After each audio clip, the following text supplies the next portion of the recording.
इस वक्त हम मौजूद हैं दिल्ली सरकार के सचिवालय के सामने। वही सचिवालय जिसमें एक ऐसी सरकार आई जहां पर उनका कहना था कि जो मौजूदा सरकार है वह 15 सालों से करप्शन से लिप्त है और उसको लेकर लाखों काफी संख्या में धरना प्रदर्शन किए गए थे, जिसके बाद वह सरकार दिल्ली की सत्ता में मौजूद हुई और इसी सचिवालय में मौजूद हुई। जो आपके मेरे पीछे जो सचिवालय इसी में जहां से पूरी दिल्ली सरकार चलती है, क्यों सचिवालय में मौजूद हुई।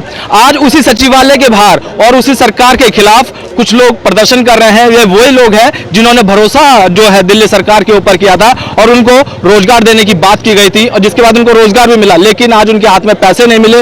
और क्या कारण है कि किस वजह से वे इस सरकार के खिलाफ विरोध प्रदर्शन कर रहे हैं, आप देख सकते हैं मेरे पीछे सचिवालय के पास ही इस रोड पे, जो मेन रोड पे, यहाँ पे जो सारे मंत्री हैं दिल्ली के वह मौजूद होते हैं और इसी रोड से आना जाना होता है। आज यहीं पर इतनी सारी काफी सारी संख्या में जो है युवा मौजूद हैं, काम करने वाले मौजूद हैं, मार्शल हैं, जो उनको आज रोड पे बैठना पड़ रहा है। क्या कारण है, इनसे आज बात करेंगे। हमारे साथ मौजूद हैं कुछ महिला भी हैं, कुछ आदमी भी हैं, तो उनसे बात करते हैं। क्या कहना चाहेंगे आप, क्यों आज सचिवालय के बाहर विरोध प्रदर्शन कर रहे हैं? आज नहीं सर, हम तो 26 तारीख से बैठे हुए हैं। हमारी सैलरी नहीं आई थी 5 महीने से, इसलिए हम बैठे हुए थे। अभी 2 दिन हुए जो सैलरी आई हुई है और इसके बाद और हमारा रोजगार हमें वापस नहीं दिया गया और जब तक ये देंगे नहीं हम जाएंगे भी नहीं।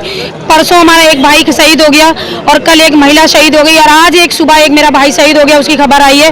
और इसी कारण से क्योंकि इतना टेंशन में लोग बाग है और हमें इतने साल हो गए यहाँ पे ड्यूटी 15 से कर रही हूँ मैं, 2015 से शायद कर रही हूँ मैं, तो जब से नौकरी कर रहे हैं और आज इन्होंने अचानक बिना नोटिस के हमको निकाल दिया है, इसलिए हमें रोड पे बैठने के लिए मजबूर किया है। दिल्ली हमको रोजगार चाहिए, रोजगार हमें निकाला क्यों, बिना नोटिस के, बिना किसी कारण से हमें क्यों निकाला गया।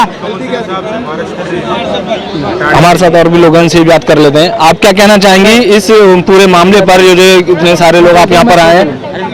सर एक्चुअली ये बताइए, हमें बिना नोटिस के इन्होंने निकाल दिया है, ठीक है। अब हमारी ऐसी हो गई, हम कहाँ जाएंगे ये बताइए। इन्होंने हमें तो 4 साल अपने 10 साल यहाँ पर लगा लिए, हमारी जिंदगी इन्होंने वेस्ट कर दी। पढ़े लिखे लोगों को अनपढ़ बना दिया, सबके हाथों में दे दिया कटोरा कि अब लोग कटोरा जाके कहीं नौकरी मांग करो, नौकरी भी ना दे रहे हमें, तो हम कहाँ जाएंगे ये बताइए आप मुझे। इन्होंने तो ऐसे इस कदर में लाके छोड़ दिया है ना। 1968 का एक्ट बता रहे हैं हमें, ठीक है। वो 1968 का एक्ट जब इन्होंने हमें लगाया था तो जब क्यों नहीं नजर आए, नहीं ना, जब भी तो नजर आना चाहिए था। एलजीजी कहते हैं कि एलजीजी ने वो एलजीजी के बिना परमिशन के हम लगे थे, नहीं लगे थे ना उनके बिना परमिशन के, तो आज वो कैसे हटा रहे हैं हम लोगों को। इन्होंने पहले क्यों नहीं देखा, आज तो हमें हमारा एक्ट दिखा के हम लोगों को हटा रहे, क्यों हटा रहे हैं सर। हम कहाँ जाएंगे, भीख मांगने के कतार में आ गए हम लोगों को। कोई नौकरी देने को राजी नहीं है, सबका एक्सपीरियंस दो, किस चीज का एक्सपीरियंस दे। हम हमारे पास कोई एक्सपीरियंस रहा ही नहीं है, बच्चे ही नहीं, भीख हो गए, भीख मांगेंगे हम लोग। तो वो क्या कहते हैं, एजुकेशन है हमारे पास लेकिन वो बिना कहते हैं एक्सपीरियंस का कुछ नहीं होता हमारे पास, तो सिर्फ वही है, हाथ में अनपढ़ हो गए हम लोग। तो लोगों से कोई अभी मिलना है, मंत्री वगैरह दिल्ली से? कोई भी नहीं आया, हमें तो यहाँ 12-13 दिन हो रहे हैं आज के दिन। आज ठीक है, कभी 2 बार डिटेन हो चुके हैं हमारे साथ ही सारे के सारे। ये लोग हम लोगों को यहाँ से वो पकड़ के लेके चले जाते बवाना, वहाँ छोड़ देंगे, वहाँ 4-5 घंटे हमारे वेस्ट कर देते। वहाँ से आने में कितनी दिक्कत होती है। जब हमारा नियर बाय थाना यहाँ का दरियागंज लगता है तो यहाँ क्यों नहीं लेके जाते हैं, हमारा टाइम क्यों वहाँ खराब करते हैं। कोई हमें प्रशासन हमसे मिलने नहीं आ रहा, कोई हमारा देख नहीं रहा। यहाँ हमारी लेडीज, हमारी मार्शल लेडीज वहाँ से रात को रुकती है, यहाँ टॉयलेट तक बंद कर देते। क्यों बंद कर देते हैं सर? हम कोई लेडीज नहीं है, हम यहाँ की महिला नहीं है, हम यहाँ के नागरिक नहीं है, हम कुछ नहीं है क्या? हमारी कोई सेफ्टी नहीं है। कहते हैं हम बहनें हैं, ये बहनों के लिए पता नहीं क्या क्या कहते हैं, हम बहनें नहीं है क्या? हमारी कोई सेफ्टी नहीं है इनके लिए। हम कहाँ जाएंगे ये तो बताओ। इन्हें एक बार देखने तक नहीं आ रहे हम लोगों की, हाँ क्या दिक्कत है क्या नहीं है। इस कतार में लाके छोड़ दिया भीख मांगने को, उसमें रोड में बैठे हुए हैं लोग, बस दिवालियाँ बना रहे, दिवालियों के अपने घरों में तैयारी कर रहे हैं और हम लोग यहाँ पर बैठ के भीख मांग रहे हैं, हमें नौकरी दे दो, नौकरी दे दो। कहाँ जाए सर? कितना इनके साथ अत्याचार हो रहा है कि इनके जो टॉयलेट वगैरह वही बंद कर दिए जा रहे हैं और इतने दिनों से ये लोग यहाँ बैठे हुए हैं, कोई इनकी सूद लेने के लिए नहीं है दिल्ली सरकार का, ना मंत्री ना अधिकारी। आप क्या कहना चाहेंगे इस पर? सर मैं ये कहना चाहता हूँ कि जो यहाँ पर मुख्यमंत्री हैं दिल्ली के और एलजी साहब हैं, दोनों किसी काम के नहीं है। दोनों को तुरंत इस्तीफा देकर अपनी पद को छोड़ देना चाहिए, क्योंकि किसी काम के नहीं है। किसी काम के होते तो आज 10 दिन से हमारा आंदोलन चला था, धरना प्रदर्शन एक राइट होता है जो अपनी आवाज रखने का। हमारे लगातार लोग शहीद हो रहे, लेकिन कोई एक अधिकारी सुनने को नहीं आ रहा, एक मंत्री नहीं आ रहा। कितनी बड़ी चूक है इनकी, या इन्हें कितना बड़ा डर लग रहा है। आज वो सैलरी कहाँ से आ गई भाई? आपको बजट में दिक्कत थी, एक्ट में दिक्कत थी, सैलरी नहीं दे रहे थे, राजनीतिकरण कर रहे थे। आज कहाँ से पैसा आ गया आपके पास में? आज आपने क्यों दे दी सैलरी? कहाँ से आया पैसा बताओ? किसी मंत्री की लड़ाई नहीं हुई। ये सारे की थाली के चट्टे बट्टे, ये सारे खाए पिए बैठे। आप इन लोगों को तुरंत रोजगार दे दो, इनकी नौकरी में पहुंचा दो, ये राजनीतिकरण करना बंद करो कि दिल्ली की जनता इन्हें जवाब देने वाली है और इन्हें हटाने वाली है। ये हटा दे अपने पद से, छोड़ दे, किसी काम के नहीं है, ना मुख्यमंत्री साहब ना एलजी साहब, किसी काम के नहीं है, छोड़ देने को, अपने पद से इस्तीफा दो तुरंत। मुख्यमंत्री जो है अभी और चुनाव चल रहे हैं और राज्यों में वहाँ पर मौजूद है और आप लोगों की सूद लेने कोई आया, उनका कोई नुमाइंदा? सर ये मुख्यमंत्री जी जो है ना, सबसे बड़े झूठे मुख्यमंत्री आज तक के हुए ना, वो झूठे मुख्यमंत्री है, क्योंकि ये छल कपटी मुख्यमंत्री है। अपने आप को भाषण में ऐसे बताते हैं हम आम आदमी पार्टी। एक आम आदमी का मतलब आप समझते हो? आम आदमी होते मुख्यमंत्री यही आते, सामने आ जाते, मिलते, बात करते हमारे सामने कि भाई किसने रोकी फाइल आपकी, किसने आपको हटाया। यार आम आदमी का मुख्यमंत्री इसी धरना पर मुख्यमंत्री बना, वो एक बार भी नहीं आया। 10-10 एप्लीकेशन दे रहे हैं, आप मिल लो। इतने बड़े मुख्यमंत्री हो गए, आप बाहर चुनाव में जा रहे हो, यहाँ बच्चों के सामने नहीं मिल पा रहे हो, छुपा कर भागे कल मुंह अपने। सौरभ भारद्वाज जी भागे मुंह छुपा कर भागे, कैलाश गहलोत जी पीछे हम बैठे थे, सारे के सारे भागे थे, मुख्यमंत्री मुंह छुपा के भाग रहे थे, ठीक है। गोपाल राय जी मुंह छुपा, अरे मुंह छुपाने ऐसी नौबत क्यों आ गई? क्या तुम तो यार ईमानदार मुख्यमंत्री थे, ईमानदार मंत्री थे तुम्हारे, अब कहाँ जेलों में जा रहे हैं? क्यों जा रहे हैं भाई? आप बाहर निकलो ना। अब तो मुख्यमंत्री को भी लेटर आ गया कि भाई आप भी जवाब दें। मुख्यमंत्री भी जेल में जा रहे, भ्रष्टाचार में लिप्त है। ये ठग दिया इन्होंने दिल्ली को, आज ये लोग बेरोजगार हैं। क्या इनकी गलती थी? क्या समस्या थी भाई? आप बेरोजगार, आप एक साइन पे आप 10,000 11,000 लोगों को बेरोजगार कर दोगे? एक साइन पे बेरोजगार, मैं कहता हूँ एक साइन पे इनको ले लो, रोजगार भी दे दो भाई। एक्ट के अंदर दिक्कत है तो उसी डिपार्टमेंट के अंदर रख लो।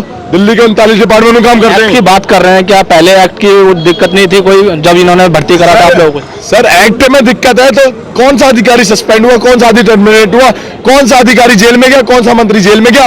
एक्ट में समस्या हमारी नहीं थी, या पढ़े लिखे नहीं थे, IAS IPS थे, इतने बड़े बड़े IAS SDM लगे हुए, इनको नहीं पता था एक्ट में दिक्कत है, क्यों रखा गया भाई? ये शीला दीक्षित के टाइम से ही रोजगार दिया हुआ है। विपक्ष और सभी यही कहते हैं कि भाई युवाओं को भ्रमित किया गया था, क्योंकि चुनाव जीतना था उन्हें, तो उसके बिहाफ पे आप लोगों को नौकरी दी गई थी। आप भी भ्रमित हो गए, आप लोगों ने भी ज्वाइनिंग कर ली, क्योंकि भैया रोजगार चाहिए तो ज्वाइन होना पड़ेगा। तो ये तो उनकी कोई गलती नहीं है, वो तो कहेंगे कि हमने तो भ्रमित करा था, वो तो साफ सीधी बात है। सर ये भ्रमित करने के लिए 10,000 लोगों को इनके भविष्य के साथ खेलना था। और दूसरी चीज भाई, आप ये शीला दीक्षित के टाइम की स्कीम चलाई हुई थी, किरण बेदी के टाइम पर आई, रेवेन्यू डिपार्टमेंट में दिया था, तब से नौकरी लग रही थी, कोई मुख्यमंत्री साहब ने नहीं चलाई थी ये। लेकिन मुख्यमंत्री साहब ने एक बार बम पर भर्ती करके लोगों को बुलाया। भाई हमारा कोई साथी गया था उनके पास में कि भाई हमें रोजगार दे दो, आपने नौकरी निकाली थी, आपने रख लिया, तो आप 8 साल बाद कैसे निकाल सकते हो भाई? आप लाखों की तनख्वाह ले सकते हो, पेंशन ले सकते हो, इन्हें रोजगार नहीं दे सकते हो। बेरोजगारी इतनी चरम सीमा पे, दिल्ली के अंदर कंपनियां नहीं है काम करने के लिए, कहाँ जाएंगे भाई? बेरोजगार हो गए, कहाँ जाएंगे? कोई कंपनी है, कोई चीजें हैं दिल्ली के अंदर में, कहाँ जाएंगे युवा, कहाँ जाएंगे? अब क्या रहेगा युवाओं का? कंटिन्यू यहीं बैठे रहेंगे जब तक? सर मेन मुद्दा यही है कि यहीं बैठे रहेंगे और मुख्यमंत्री साहब को नहीं काम करना आ रहा है, मंत्रियों को नहीं काम, तुरंत इस्तीफा दे दो, छोड़ दो। क्या जरूरत है दिल्ली पे? एक ही रहने दो, एलजी रहने दो या मुख्यमंत्री रहने दो, जरूरत क्या दो जनों को रहने की? छोड़ दो, इलेक्शन मत करवाओ। चैनल के माध्यम से कि भ्रमित तो हम पहले भी नहीं थे, भ्रमित हम अभी भी नहीं है। हमें एक प्रॉपर हमारे डिपार्टमेंट की तरफ से ये लेटर निकला था, हमारी अपॉइंटमेंट हुई थी, हमारे इंटरव्यूज हुए थे और हमारे प्रॉपर डॉक्यूमेंट्स लिए गए थे। अब प्रॉब्लम यहाँ आ रही है कि जो यंगस्टर है उनका तो हो जाएगा, बट जिनका एज जा चुकी है वो लोग कहाँ जाएंगे? उनके परिवार है, उनके बच्चे हैं, उनकी जिम्मेवारियाँ हैं, उनकी ऐसी परिस्थिति है जैसे आप देख ही रहे हैं, एक दिन छोड़ के रोज ही पता चलता है कि इसको हार्ट अटैक आ गया, किसी ने सुसाइड कर ली, किसी ने कुछ कर लिया। तो मेरा तो सरकार से एक ही मुद्दा है, एक ही अपील है कि हम सबको, अगर आप होमगार्ड में ट्रांसफर कर रहे हैं तो एटलीस्ट मार्शल को उनको बिना किसी डिमांड के, बिना किसी रिक्रूटमेंट के, बिना किसी फॉर्म्स के, बिना किसी ट्रेनिंग के उनको या तो ट्रांसफ़र कर दें होमगार्ड में। हमारा मेन मुद्दा रोजगार का, जिससे कि हम अपने परिवार को पाल सकें। मैं ये नहीं कह रही कि भाई अगर आज एलजी है या सीएम सर हैं, अगर वो एक बार जीते हैं या 2 बार जीते हैं, उनको डबल पेंशन मिल रही है, उनको सैलरी मिल रही है, वो चलो वो जीते हैं तो वो अपने लेवल पे जीते हैं, उनके अंदर एफर्ट्स थे, पर हमने भी तो अपने एफर्ट्स दिखाए। हम लोग कहाँ जाएं? अब हमारी ऐसी परिस्थिति हो गई है, ना हम इधर के हैं ना हम उधर के हैं। हम चाह रहे हैं जो हमारा रोजगार था हमें वापस दिया जाए। आप लोगों को निकाल दे गया प्रॉपर, मतलब हमें बिना किसी आप प्राइवेट किसी कंपनी में जाते हैं ना, वो भी आपको 15 डेज या 1 मंथ का आपको नोटिस देता है। इन्होंने तो हमें कोई नोटिस भी नहीं दिया। जब हमारी भर्ती हुई है, हमारी ट्रेनिंग हुई है, ठीक है, 1968 के अकॉर्डिंगली हम लोग निष्काम ड्यूटी करते हैं। निष्काम ड्यूटी होती है 1 या 2 घंटे की डिजास्टर के लिए, बट यहाँ तो हम प्रॉपर अपना टाइम दे रहे हैं। 8 घंटे की ड्यूटी है, कौन कहता है? एक भी मार्शल से आप बोल लीजिए, पूछ लीजिए, अगर वो कहे कि हमने 8 घंटे की ड्यूटी करी है। सबकी 10, 8, 10 जो दूर से आते हैं उनकी 12-12 घंटे की ड्यूटी है। तो हम लोग ऐसे में कहाँ जाएं? सैलरी प्रॉपर मिल रही थी आपको? हाँ, वैसे हमारी टाइम टू टाइम आ रही थी, 7 से कभी 8 नहीं हुआ, पर अभी जो 6 महीने का, 5 महीने का हमें झटका लगा है, तो उसमें तो हमें हमारी कमर ही तोड़ दी है। हम अपने परिवार लेके कहाँ जाएं? हमारी सरकार से एक ही गुहार है कि हमें हमारा रोजगार दिया जाए। मेन मुद्दा है रोजगार का, क्योंकि सैलरी वगैरह इन्होंने सरकार ने एक तो काम चलो ठीक किया कि सैलरी वगैरह पहुंचाई इन लोगों के खातों में, लेकिन जो मेन रोजगार है आज प्रॉपर बिना किसी जानकारी के इन लोगों को निकाल दिया गया है, रोड पे ला दिया गया है और ये धरना प्रदर्शन कर रहे हैं। कुछ और भी लोग हैं, उनसे ही बात कर लेते हैं। आप क्या कहना चाहेंगे इस पूरे मुद्दे पर? हमने ना काफ़ी दिन से है ना सैलरी के लिए धरना कर रहे थे, तो सरकार को कहीं ना कहीं ये अहम हो गया, घमंड हो गया, जैसे रावण को हुआ था कि मैं हूँ, ऐसे ही हमारी दिल्ली सरकार को घमंड हो गया कि इन लोगों ने हमारे लिए क्यों धरना प्रदर्शन किया। हमारी सरकार को ऐसा क्या नाम कहना चाहिए आपके कि उन्हें बुरा लगा, और उन्होंने क्या करा, 27 तारीख को एक लेटर जारी किया और करने के बाद एलजी साहब को प्रस्ताव दिया कि इनको 31 तारीख तक की सैलरी दे दी जाए और इनको हटा दिया जाए। हम पूछना चाहते हैं मुख्यमंत्री साहब, आप तो कहते हैं कि एलजी साहब आपकी सुनते नहीं है, अचानक ऐसा क्या हुआ कि उन्होंने एक जैसे आपने प्रस्ताव आज दिया 27 तारीख को और 28 तारीख को उन्होंने पास कर दिया। हम केजरीवाल साहब, आप और एलजी साहब आपस में लड़ते हो और मीडिया में दिखाते हो कि हमारी सुनते नहीं है, ये नहीं करते, वो नहीं करते। क्या एलजी साहब इतने बदल गए हैं? इतना अच्छा प्रेम हो गया है आप में? एक कप दोनों एक ही थाली में बैठ के खाना खा रहे हो कि आप प्रस्ताव देते हो वो पास कर देते हैं? शर्म करनी चाहिए ये बात। तुम दोनों की कहीं ना कहीं मेरी राजनीति है, आपको ये घमंड हुआ था। आपको एक तरह से आप सरकार के गुस्से के शिकार हो गए हो आप लोग, हाँ? क्योंकि आप कह रहे हो जिस तरह से कि सैलरी के लिए आपने प्रदर्शन किया, उसके बाद आपको सैलरी देकर निकाल दिया गया। अगर कोई चीज में खामियां थी, आप प्राइवेट कंपनी में एक जॉब करो, सिर्फ क्या नाम है सिक्योरिटी गार्ड की, उसको भी 3 महीने का टाइम मिलता है। हमें तो आपने 3 दिन का टाइम नहीं दिया। आपने तो हमारी काली दीपावली बना दी। दुनिया बोनस में ना हमको ऑफर देना चाहिए था। आप हमारी तारीफ करे बिना थकते नहीं हो कि मार्शल ने ये कर दिया, मार्शल ने ये करा, महिला को बचाया, किडनैप होने से बचाया। आपके मंत्री थकते नहीं है। कहाँ है वो आपके मंत्री जो तारीफ करके अपना वोट बटोला करते थे? कहाँ है आप? विदेशों में जाके बात करते थे कि हमने दिल्ली की महिलाओं की सुरक्षा की। क्या आपके पास, आपके मंत्रियों के पास इतना टाइम नहीं कि यहाँ आ जाए, यहाँ हमारे दुख सुन सके? आपका क्या प्लान है हमें बता सके? आप कहते हो होमगार्ड में, ठीक है, आप कन्वर्ट कैसे करोगे? हमने 9 साल दिए हैं, मेरी उम्र जब 30 साल थी, अब 39 साल हो गई है। होमगार्ड की प्रक्रिया 35 साल की होगी। साहब कैसे जाऊँगा मैं, कैसे फिट होऊंगा? किस तो बताओ हमें। आप हमसे मिलने में भी दिक्कत है आपको। देख सकते हैं कि किस तरह से इन लोगों की समस्या है कि भाई किस तरह से भ्रमित किया जाए। सारा कारण एक भ्रमित का ही समझ लीजिए। भले से सैलरी आ जाएगी इनके अकाउंट में या कुछ भी होगा, सरकार का काम सिर्फ भ्रमित करना ही लग रहा है। पूरा मुद्दा ये है भ्रमित करने वाला, क्योंकि अब जब आप जॉब पे रख रहे हैं किसी को तो अचानक से निकालने का क्या मतलब है। और दूसरी बात, एक सबसे बड़ी बात जो अभी इन्होंने बताई कि एलजी ने जो है प्रस्ताव बहुत जल्दी पास कर दिया और पूरे साल हम देखते हैं, पूरा जो इनका सरकार का कार्यकाल देखेंगे तो हमेशा से ये रहा है कि एलजी ने ये काम नहीं किया, वो काम नहीं किया। ये एक बहुत बड़ा सवाल है। दिल्ली की जनता को इस पर सोचना चाहिए कि ये किस तरह का खेल है कि दिल्ली की जनता को हमेशा खेल का शिकार बनना पड़ता है और जनता जो है हमेशा पिसती है।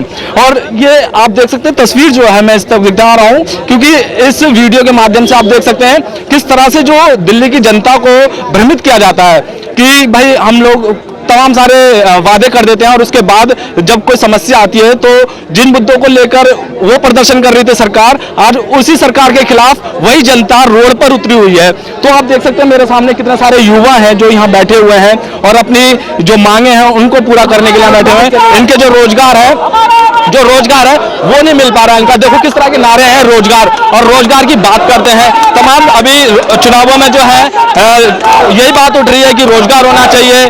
मोदी ने रोजगार नहीं दिया, इसने रोजगार नहीं दिया, उसका रोजगार, तमाम सारे रोजगारों की बात है और उसी जनता, वही जनता उसी सरकार के खिलाफ उसी रोजगार की मांग कर रही है। ये एक बहुत बड़ा क्वेश्चन मार्क है। क्यों हमेशा जनता पिसती है? क्यों जनता के साथ ही हमेशा एक खेल खेला जाता है कि आपको रोजगार दिया जाएगा, फिर सुविधा दी जाएगी, आपको सब कुछ दिया जाएगा, उसके बाद वही जनता रोड पर आ जाती है। और बात तब बहुत बड़ी हो जाती है जब उसी जनता के बीच में से एक सरकार वहां सत्ता चलाने जाती है और उसी जनता का नुकसान होता है, उसी जनता का बेवकूफ बनाया जाता है। तो इस पर ये मेरा एक बहुत बड़ा क्वेश्चन मार्क है। उस जनता को सोचना चाहिए जो जनता वोट करने जाती है।